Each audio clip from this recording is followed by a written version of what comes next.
Chapter 3.2 The Dragon Spine. The next morning, Tobias lumbered to the cockpit and plopped into the pilot seat. "We're heading to that ball of dust," he said as he flipped switches and redirected the ship. "There's a small market there with exotic goods. I bet Nico'll be there. Ready?" Retta slid into the co-pilot seat, and as if Red broke a priceless vase, Tobias lashed out. "Hey, hey, hey!" Retta jumped when he yelled and leapt from the chair. "Get out of there! That ain't your seat, that's Alpha's!" Alpha snarled behind Retta, and her bright white fangs were on full display. "Easy, girl, easy." Red held up her hands and resigned herself to a back row seat. "I'm sorry." Alpha hopped into her co-pilot seat, bit the seatbelt, and pulled it across herself. She clicked it securely into place, wagged her tail, and panted with happiness. Meanwhile, Tobias waited, tapping his finger anxiously against the yoke. "I said, are you ready?" Alpha and Tobias turned back towards Retta and glared at her unfastened seatbelt. Right. Retta pulled the seatbelt across her chest and clicked it into place. "Good. Hold on tight." Tobias pulled the throttle, and an accompanying bassy boom shot out from the engines. The ship thrust forward through space at a sickening speed. The distant, white stars in the distance rushed past like blurred, white streaks. The force pinned Red against her seat. She gripped her armrest for dear life, and if not for the force holding her down, she would have hurled her stale cereal up onto her lap. Barely a minute passed, and the roller coaster ride came to an abrupt end. The ship lurched to a stop. Inertia flung Retta forward, and the seatbelt pressed against her chest as her beads of sweat flung towards the window. Tobias chuckled, looking at Red. "Ain't that bad, right?" The color drained from her face, and her palms were soaked with sweat. She was too shell-shocked to respond. "Yeah, you'll get used to it." Tobias flipped 3 switches and began their descent. A stained, tarnished, metallic heat shield protected the bow of the ship. It rattled as it bore the intense friction of the atmosphere. Within minutes it glowed red-hot, rattled on its bearings, and the heat bent the surrounding air. Retta braced herself for a second impact, but Tobias was less affected. He had his feet kicked up on the yoke and his hands behind his head. She couldn't comprehend him. "What are you doing?" "Waiting." "You're not even piloting." "Yeah, the ship's gonna land itself." And it was doing a terrible job doing it. The ride was nauseating, and Tobias didn't give a damn. "This ship sucks at steering." She felt her stomach rise up her throat again. "You were the one who told me not to rely on autopilot." Tobias twisted back. "You trying to tell me how to pilot?" She covered her mouth again as she felt vomit pool behind her teeth. All right, relax." He brought his feet down, gripped the yoke, and flicked 2 switches. The first retracted the heat shield, and the second shot a mist of liquid nitrogen to cool the glass. He pulled the yoke and leveled their ship high above the surface. Finally, a momentary peace. The ship glided with the winds. Retta caught her breath, and once her stomach settled, she looked through the window. Retta had her first true view of the planet. Space betrayed the vastness of its sands. Colossal dunes larger than Earth's skyscrapers stood like mountain ranges in this desert. Rock scaffolding jut out like the ribcage of a giant. The stone ribs curved upwards towards the sky and connected at the top like a massive, red rock spine. The dragon's spine. This natural wonder was equal parts mesmerizing and life-saving. It stretched far into the horizon, and its shadow was a sanctuary from the scorching heat that cooked humans alive. Underneath the shade of the spine was a gorge, where the only enclave of civilization, the Dragon Spine Market, existed. Their spaceship was a fly compared to the colossal mountains of sands on each side. The wind blew sand across the sky, dusted their windshield, and even their finest grains were the size of baseballs. Retta had a bird's-eye view of the market below. It was an intricate labyrinth, like an ant colony from up above. The market went for miles, following the shade of the spine, but Tobias had a specific spot in mind. He veered their ship towards a large, open lot where hundreds, if not thousands, of ships were parked. He descended, and their ship's thrusters sprayed the loose sand below until he touched down. This planet was not one for the formalities of docks. It was get in and get out. buy some stolen exotic goods, and leave. If the cops come, you pack it up. At least, that's how Tobias described it. The bazaar looked straight out of the old sci-fi movies Red's dad made her watch. People wore airy linens with intricate textile designs that billowed with the wind. In contrast, on all their wrists were glowing neon links with bright strips of purples, reds, and blues. Traders were pawning off rusted bits of bots and other junk that Retta saw no value in. She wondered why anyone would spend their time here. "Oi, oi! Hey, stranger!"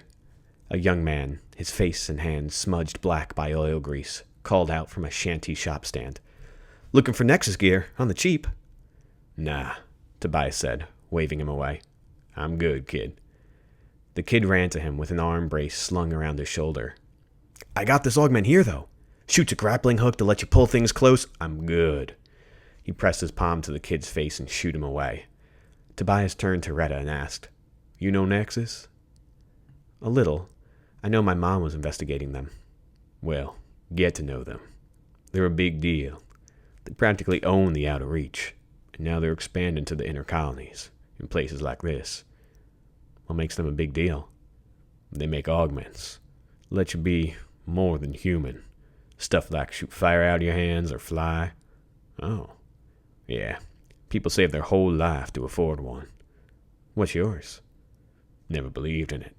"Then what about your gloves?" "These old things?" Retta meant his claws. She saw how he ripped through Jimbo's terminal with a flick of the wrist. Metal blades extended and contracted over Tobias's fingertips, and metal lining followed the outer bones of Tobias's hand. "These are just claws. Nothing special." "Gotcha. Like I was saying, get to know Nexus, kid. They're big, and they've been experimenting with bots lately. They're revered in the Outer Reach, but in the inner colonies, people ain't so good with change." A large, bright golden ship whizzed over the market, shining as bright as the sun even in the shade of the valley. Tobias turned and covered his eyes as it sped above. "There's our girl, Nika Nikolais." The gold cruiser hovered over the spaceship lot and deployed a massive tripod of 3 elongated legs. They extended and staked themselves in the ground so Nika's spaceship was propped above all the others. A glittering gold ramp shot out from the ship's underside, staked itself into the sand, and the smooth ramp surface transformed into the steps of a staircase. "Gilded in gold like a fool," Tobias said. "Just like always, Nika." Tobias took a deep breath and closed his eyes. "Are you good?" Red asked. Yeah. He hung on his answer, like he was hiding something. "I just haven't seen her in a while." "You ready?" Retta nodded with steadfast determination in her eyes, betraying how nervous she was. Butterflies tickled her stomach, nerves crept up her throat, and she kept ruminating on how she still had no idea how to use the baton. But that didn't matter. The baton was hers, and hers alone. She had to figure it out by herself. Because she could already imagine asking Tobias for help and hearing in his drawled, gruff voice, "You think I know shit about that stick? Learn it on your own." So, Retta steeled herself, turned her attention to Nika's ship, and said to Tobias, "Yeah, I'm ready. Let's see what that baton can do. Get me Nika's keys. I'll distract her." Nika's silhouette was distinctly her own. While feminine in physique, she walked with the grace of a sailor, her chest raised high and her swagger exuding arrogant confidence with each step. Her slim waist was overshadowed by her broad, rounded shoulders, her midriff shirt clashing with the torn, ragged jacket that made her look more brawler than beauty. The slashes torn through her jacket were laced and lined with gold trim, as if symbolic trophies of the trials she'd endured. Her ragged boots were lined with gold studs. Her thick gold neck chains clattered with each step. Her fat gold rings glimmered in the sunlight, and her golden canine glinted in her cocky smile as she sauntered down. Young yet worn, the smooth skin of her face was marred by a large scar cut horizontally across the bridge of her nose and under her eyes. As Nika came closer, Retta noticed Nika's bright, silver eyes. They were the only thing that wasn't a gaudy shade of gold. Retta jotted what she saw in her notebook and labeled her Nika Nikolais, the Queen of the Slums. When Nika caught sight of Tobias, she smiled from ear to ear. She paused, stopping on the stairs, and looked at him. "Tobias! That really you?" "Yeah." He paused, standing with his thumb cradled in his belt. They stood at opposite ends of a silent tension. Retta knew there was something between them. But what? It was more than just a long time. So what was it? "It's me, Nika." "Terror Tobias." Her confidence drained from her face as she stayed put on the stairs. "You're still alive?" "Yeah, and you are too." "Got bailed out?" "By who?" "I can't believe it," she interrupted before he finished. "Terror Tobias, the Silver—" "And Nika Nikolais," he interrupted her. Retta got the impression Tobias didn't want Nika to reveal much more. "You still—" She interrupted him back, blinking out of reality from where she stood and suddenly appeared in a flash in front of him, like she teleported. When she did, a pile of sand replaced her on the stairs. Retta took note in her journal. An augment? Teleportation? No. Maybe swapping the position of two things. "I even got my augment back." She held up a playing card of a queen. "Might want to check your pocket, Toby." He felt his back pocket, pulled out a queen card, and when he looked back, Nika had his wallet in her hand. She swapped them. "You've gotten slower with age." Nika looked at Retta. "Who's the girl?" "Who? Her? Some street urchin following me." He wholly ignored Retta's presence. "We've got a lot to catch up on, Nika. Join me in the market?" Nika's cronies were ready to follow her, but she shooed them away. "We've got a lot to catch up on." "And what a coincidental meetup." "Nothing's coincidence, Toby," she said, and they walked into the market. They trailed away, but just out of earshot, Retta heard Nika say, "What happened after Vic's job?" "Nika Nikolai of the Vicious Six," Retta wrote down, "and something about Vic's job." She earmarked the page in her notebook for later. I wonder how they know each other.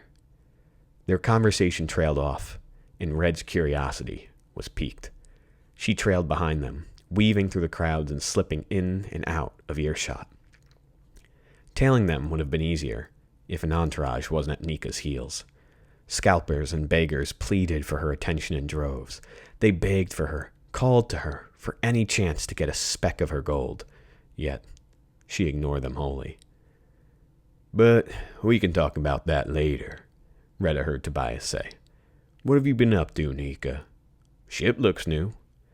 Nika spun her dangling keychain around her fingers while they walked.